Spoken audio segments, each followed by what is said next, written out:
Did justice triumph? Police headquarters, Tulsa, Oklahoma. Named Arthur Drake. Age, 40 years. Cause of death, blows of claw hammer. Classification, murder. Investigation proceeding.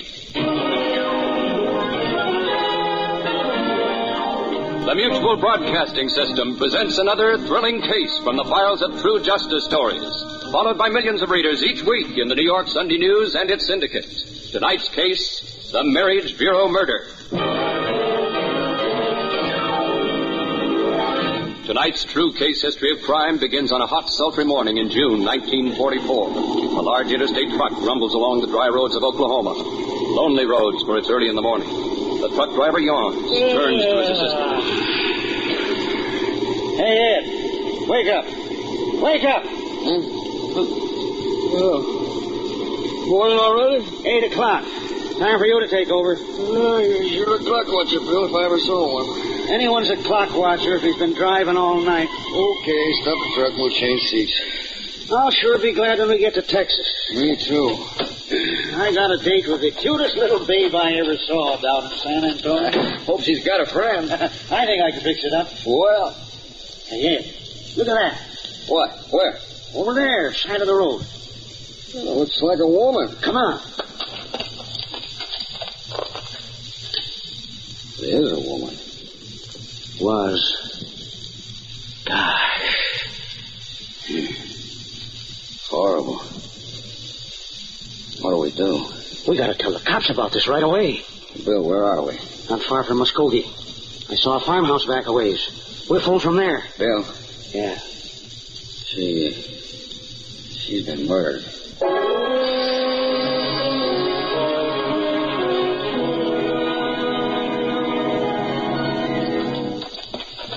There's the body, Sheriff. On the side of the road. Just where that truck driver said it was. Well, he wasn't kidding when he said she had been murdered. Well, let's get to work. Yeah, that's what this is going to be. You get the camera ready while I take a look at this corpse. Okay, Sheriff. Looks as if she's been struck on the head with a hammer. Claw hammer. Let's see. 1, 2, 3... I can count 10 hammer marks. Boy, whoever did this sure did a job on her. She apparently raised her left arm to shield her head from the first blow. Yeah, the left sleeve of her coat's torn. And the left arm is badly bruised. How old would you say she was, Sheriff? Oh, about 40, about 5 feet, 120 pounds. We got a complete and accurate description from the medical examiner. Married, if that wedding ring means anything. We'll find out. Ready for that picture? Yeah, all set. Okay, you get it from all angles. Right. I noticed some tire marks over here just off the road. Yeah. There's footprints here near the body. Yeah, they'll not help us much, I'm afraid. Those truckmen were here, too, remember? Now, I better measure them just in case. Yeah, we'll come out later and get a moulage of these tire prints. Leave Casper to watch things here till the medical examiner arrives. Yeah, I got the picture, Sheriff. All right, Warren. We better get back to town. We've got plenty of work ahead of us. I guess there's nothing more we can accomplish here. Oh, well, what next? The first thing we've got to do is identify this woman.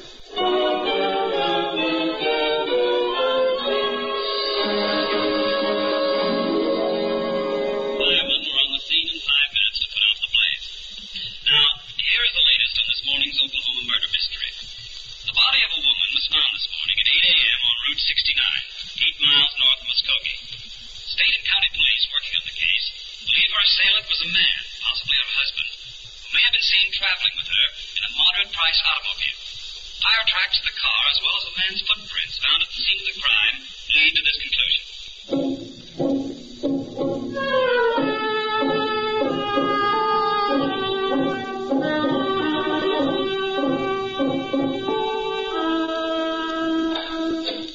Well, Warren, anything new? Yeah, quite a bit, Sheriff. I don't know what it adds up to yet. Now, you're too impatient, Warren. If you're going to hold down the job of deputy sheriff around here, you've got to learn to acquire one of the prime qualities of a police officer. Perseverance. Dogged perseverance. Combined with patience. But I want to get my hands on the maniac who did it. I know, Warren, I know. Very possibly you will if you remember what I've just said. Now, what have you got, Our telephone reports have been coming in all day, Sheriff. The radio and the press has sure spread this thing around. Cooperating beautifully. Well, I've arranged a sort of digest of what's come in, and I've tried to put it in chronological order. Go ahead. John Holbrook, owner of Good Rest Tourist Camp south of Kansas City, reported a man and a woman rented a cabin from him last night and left early this morning. It wasn't too clear as to description. Well, that's not much. Go ahead. A service station at Fort Scott, Kansas, reported a man and a woman in a 1941 Ford Coupe stopping there for gas at 6 a.m. A Columbus, Kansas cafe reports a man and a woman in a similar Ford Coupe stopping there for breakfast at 7 o'clock this morning. Yeah. And get this, Sheriff. At 7:30 a.m., a gray Ford Coupe was seen racing through Veneta at about 60 miles an hour. A man and a woman were in it. So what? Well, just this. Just about 8 o'clock this morning, the same car was seen going through Veneta at about 60, but this time in the opposite direction, north, and only a man was in the car. Well, now, that sounds as if it might lead us somewhere. We'll backtrack on all these reports, Warren. The only difficulty, Sheriff, is that no one I talked to could be positive about checking with a description of the victim, and no one could give me an accurate description of the man. How about the license number? No dice. All right, Warren, we'll let the men sift these reports because I think you and I have to travel in a different direction. Where? I don't know. But I do know that we've got to concentrate on this pair of blue shoes. See anything unusual about them? Only that they're mighty small. Hey, she had the smallest feet I've ever seen. But I Warren, don't see... Don't you realize that the only label we found on anything the woman wore is on this pair of shoes? Yes, but Richard's shoe shop, wherever it is, might have sold 1,000 pair of shoes like this. But you yourself have just remarked that these shoes are unusually small. Now, this is the only thing remotely tangible that we have to work on. We're going hunting for Richard's shoe shop. Okay, Sheriff, but that might take us on a tour of the whole United States.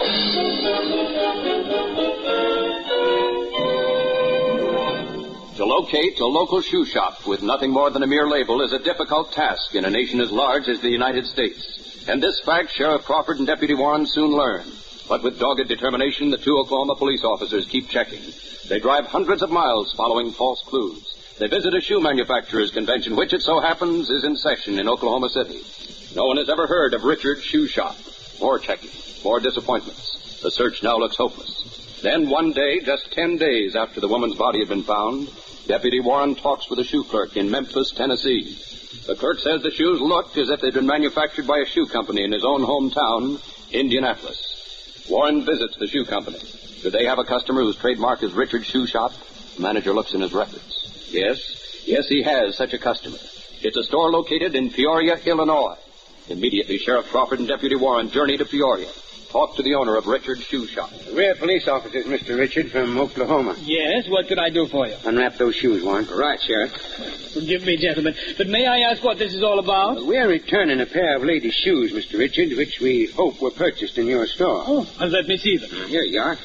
Did those shoes come from your shop, Mr. Richard? Well, yes, they did. Could you possibly give us the name of the customer? Well, sir, I don't know whether I can or not. You see... You're afraid of getting someone into trouble? Well, you might call it that. Of course, I don't want to seem uncooperative, but... Warren, got that picture handy you took of the body? Oh, here. Was this your customer, Mr. Richard? What? That's Dorothy Maxwell. She's dead? Yes, Mr. Richard, she's dead. That's why we're here. Oh, I see. And did you sell her these shoes? Yes, I did. How do you know? Well, because of the size and because of the extra high heels. The size, huh? Yes. Dorothy, she was one of my regular customers. She wore a size 3 AAA. We had a terribly difficult time fitting her. Oh, I can't believe she's dead. Murdered, Mr. Richard. That's why we're asking you to give us her address. You have it? Yes, of course I have. You see, she had an account with us. We'd like that address, Mr. Richard. Certainly, sir. Just a minute. Oh, I can't believe... Our first big break, Sheriff. I told you, Warren, that patience was a necessity in our work. Patience and perseverance. But don't get so enthusiastic. We're just beginning. Here you are, gentlemen. Here's the address on this slip of paper. Now, that's her mother's house out on High Street. I'll tell you how to get there.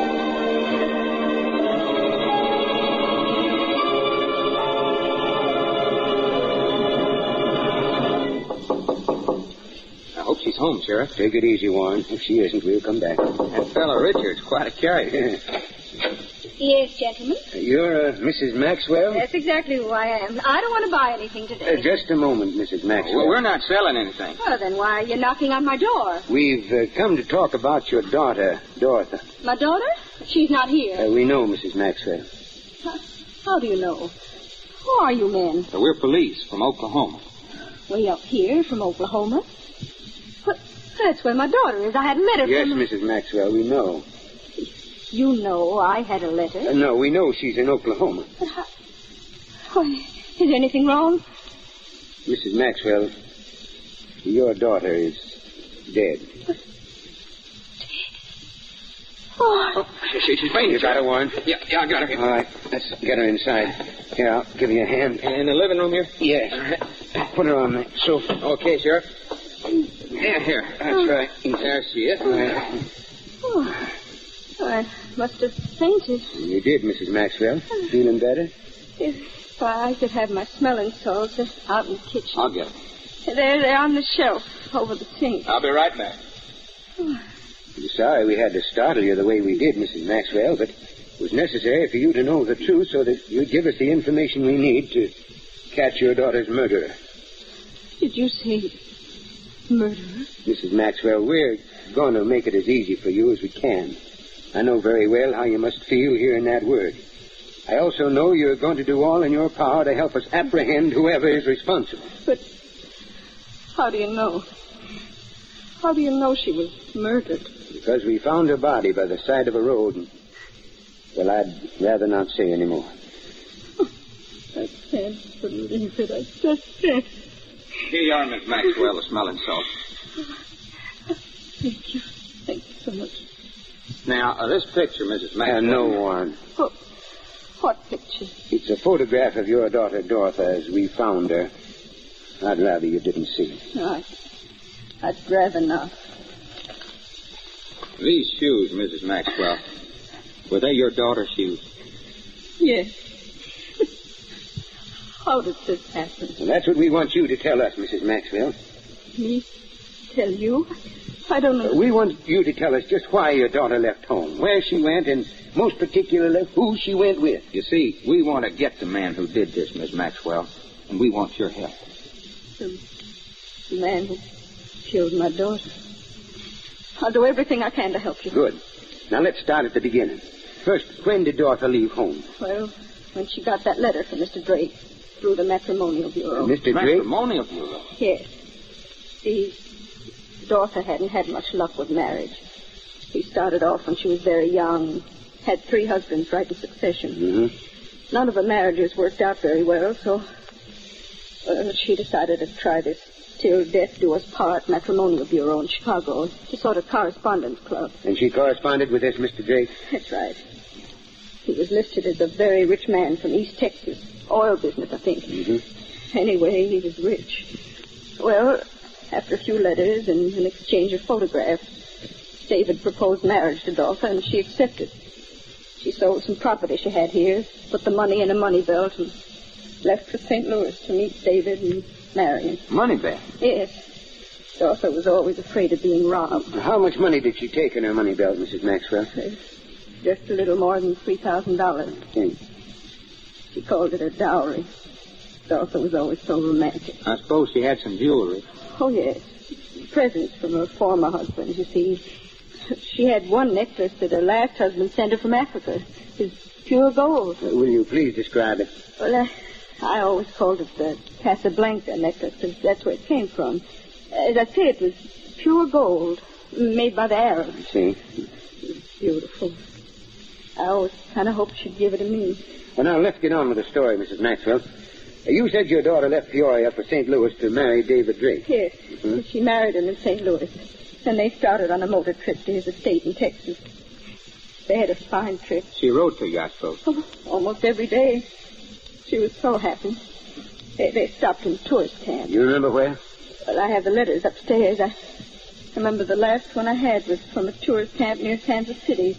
They were on their way south then. That checks, Sheriff. Yes, Warren. Mrs. Maxwell, I'm going to ask you to let us see those letters. All right. And that photograph on the mantel, have you one like it that you could let us have? Yes, I believe I do. Fine. And do you by any chance have Mr. Drake's Texas address? Well, I don't believe he ever told Dorothy just where he was located in Texas, but I can get you his St. Louis address. He had an apartment there. I have it. Because that's the only address Dorothy could give me when she left home. Good. That'll be our next stop. We'll see what we can find in Mr. Drake's apartment with the help of the St. Louis police.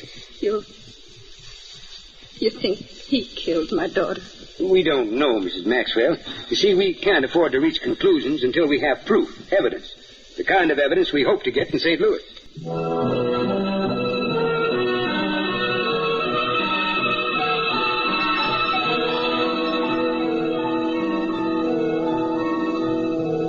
Good of you to give us a hand, Sergeant. Glad to cooperate, Deputy Warren. As soon as I got your wire, I arranged for a search warrant for this apartment. The superintendent gave me the key. I'd better ring first, Sergeant. Yes, you're right, Sheriff.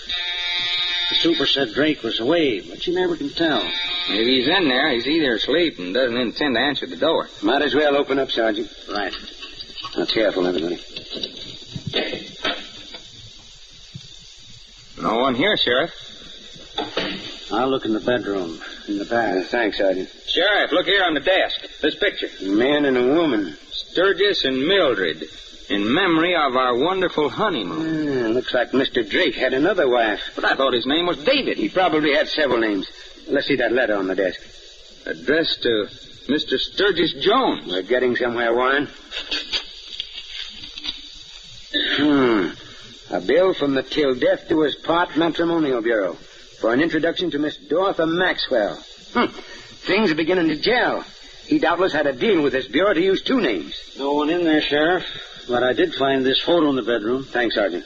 Well, that's the man in the other picture, Sturgis. Yes, I think we can use this. Warren, I want you to stay here and make a thorough search of this apartment. Right, Sheriff. With the aid of the sergeant and the St. Louis police, I'm going down to headquarters and take a look through the files. After that, you and I'll head south, visiting tourist camps, trying to pick up the trail of Mr. Sturgis Jones, alias David Drake.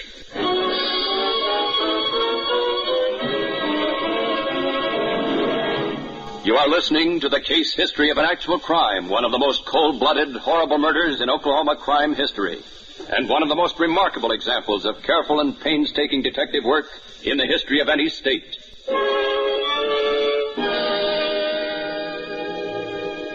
After days of disheartening and discouragement, justice, personified by Sheriff Crawford and Deputy Warren, is beginning to make progress, is edging closer to the killer of Dorotha Maxwell. But who is he? Where is he? The two hard-working police officers have identified the victim. They have identified the man she married through a matrimonial bureau. But they have no evidence that this man killed Dorotha Maxwell. Armed with photographs of Dorotha and her husband, Crawford and Warren visit 5 tourist camps with no success. Then at the Good Rest tourist camp south of Kansas City on Route 69, they talk to the owner, a Mr. John Holbrook. Ever seen these two people before, Mr. Holbrook? Let me see. Yeah, I believe I have, Sheriff. Do you recall their names? Just a minute. Let me look at my register here. Yeah. These are photographs of Mr. and Mrs. David Drake. They stopped here on the 18th of June. Hey, is this the woman? This is the woman you phoned us about, Mr. Holbrook, on the day of the murder. I'm sorry I wasn't able to be more accurate about the description at the time. We so many people in and out. But with these photographs... Mr. Holbrook, do you by any chance keep a record of the license numbers of your guests' cars? Yes, I do. I think it's a good idea. You never know. What is the license number of Drake's car? Let me see. Drake. Ford Coupe, gray, Indiana plate. Indiana? Yep. I'll write the number down here for you. This is a new wrinkle, Sheriff. But one I like, Warren. There you are, Sheriff. Anything more I can do? You've done plenty already, Holbrook. Thanks very much. Now we're on our way to Indiana to check these plates.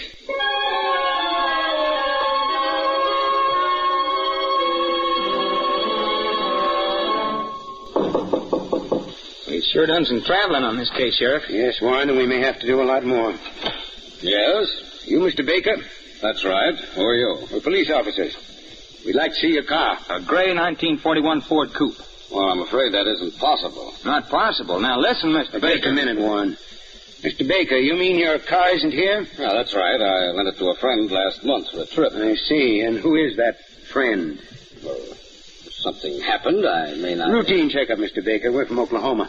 Checked the license of your car with the Indiana authorities and found you. Oh. Afraid we'll have to have the name of your friend. Well, as a matter of fact, it's his wife who's my friend. My friend's wife, that is. Well, what's the man's name and address?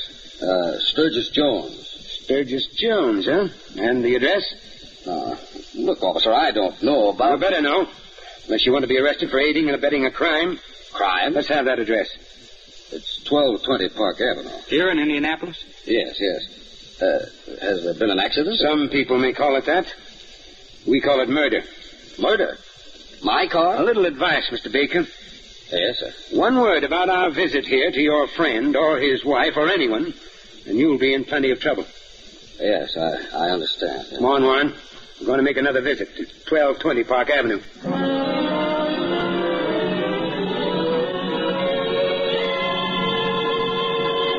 Now, Mrs. Jones, where's your husband? I don't know. I tell you, he's away on a trip. But we've got to know. Why are you officers questioning me like this? What's Sturgis done? We don't know yet, for sure. But one thing we are sure about, he's married another woman. Married another...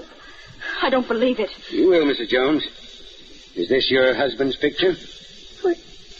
Where did you get that? From his apartment in St. Louis. Apartment in St. Louis? Yes. I just can't understand.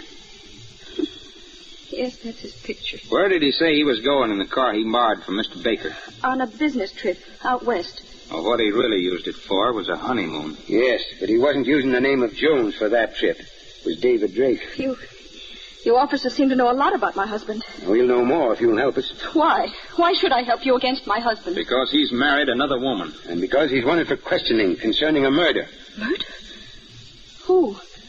The other woman. Oh. Well, what do you want to know? First of all, where is he? I've told you I don't know, and it's the truth.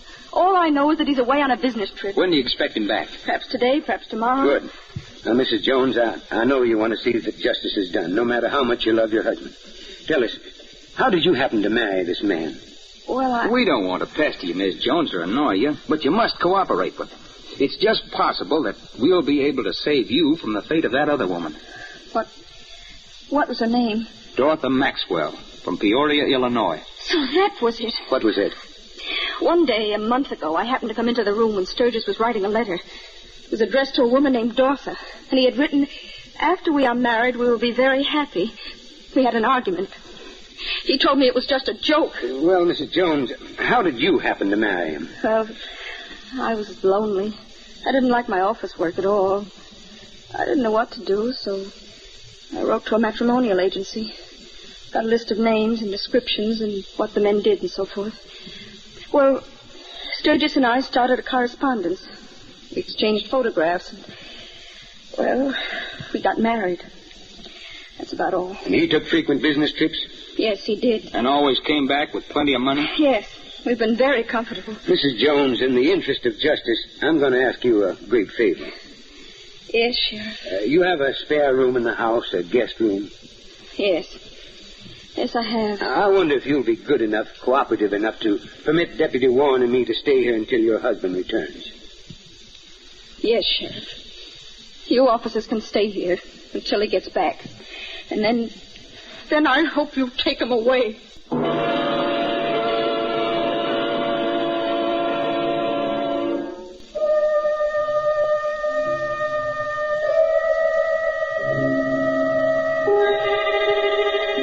3 days pass, each day marked by a telephone call from Sturgis Jones to his wife Mildred. He is on his way home, and the two police officers wait, patiently wait, for they know now that the trap is set. But Sturgis Jones does not come home. Perhaps he's been forewarned.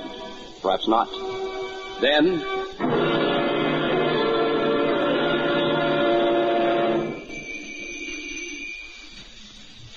That's him. All right, Warren. You on one side of the vestibule. I'll be on the other. I got my gun ready. I doubt if you'll need it. I don't think this louse is the kind that uses a gun. Coming, Sturgis. Well, hello, darling. It's all so good to get home. Hello, Sturgis. Well, why so serious? Not even a smile? Mildred, who are these men? They're police officers. Police? Yes, Jones, from Oklahoma. Remember? Oklahoma? We want to talk with you, Jones, or Drake, or whatever your name is. Talk with me?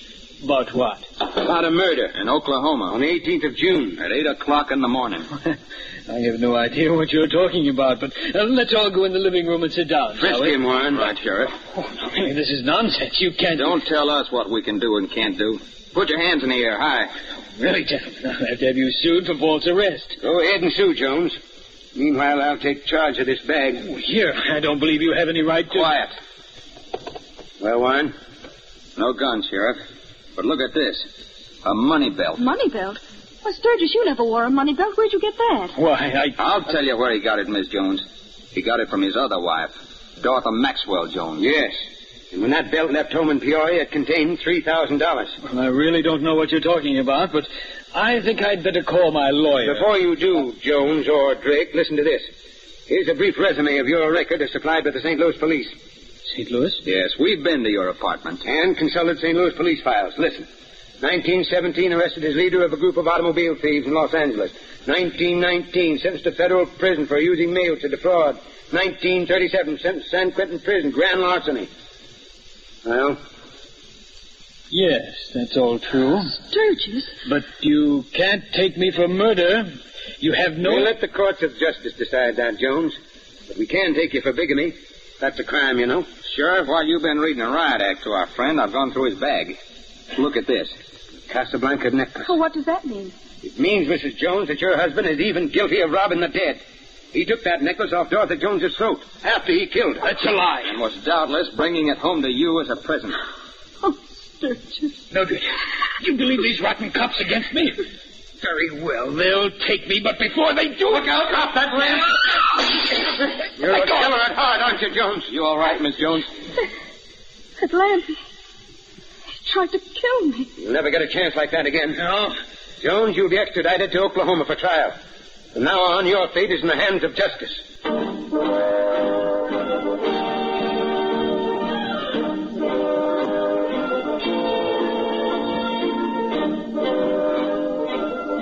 Extradition papers were signed, and Sturgis Jones was returned to Oklahoma for trial.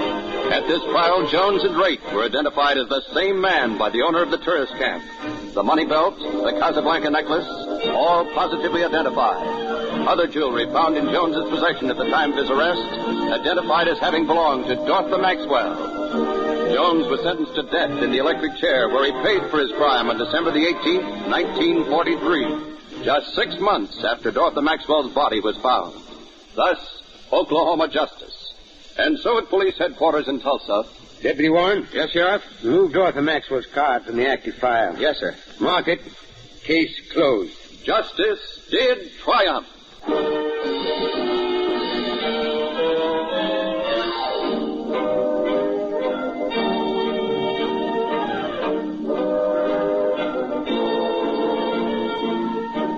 Although the names of all persons, characters, and places are entirely fictitious, and any similarity to persons living or dead is purely coincidental, this dramatization was based on an actual murder case.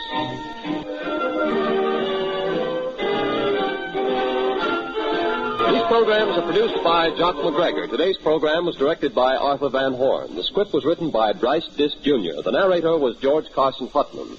Cameron Prudhomme played the sheriff, Jim Bowles the deputy. Others in the cast were Bryna Rayburn, Joe Latham, Paul Conrad, Sidney Smith, and Humphrey Davis.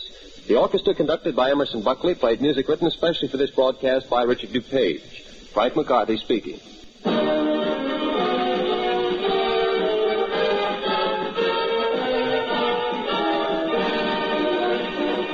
is the Mutual Broadcasting System.